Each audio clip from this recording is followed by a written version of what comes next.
फिर चेतावनी दी है। पाक ने फिर कोई पाप किया तो खैर नहीं, ये प्रधानमंत्री ने कहा। उत्तर प्रदेश में बने हथियार पाक को तबाह कर देंगे। लखनऊ में ब्रह्मोस मिसाइल की मैन्युफैक्चरिंग का भी जिक्र प्रधानमंत्री नरेंद्र मोदी ने अपने वक्तव्य में किया।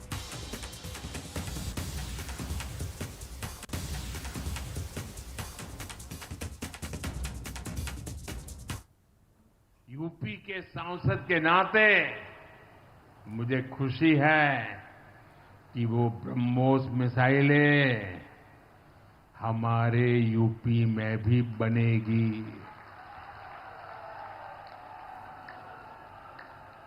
लखनऊ में ब्रह्मोस मिसाइल की मैन्युफैक्चरिंग शुरू हो रही है। यूपी डिफेंस कॉरिडोर में भी कई बड़ी डिफेंस कंपनियां अपने प्लांट लगा रही है। आने वाले समय में यूपी में बने हथियार, हिंदुस्तान के हर भाग में बने हथियार भारतीय सेनाओं की ताकत बनेंगे।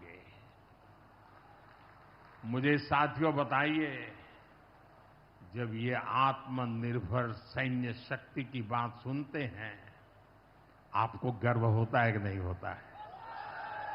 जरा पूरी ताकत से हाथ ऊपर करके बताइए, आपको गर्व होता है कि नहीं होता है?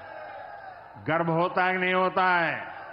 बोले हर हर महादेव। अगर पाकिस्तान ने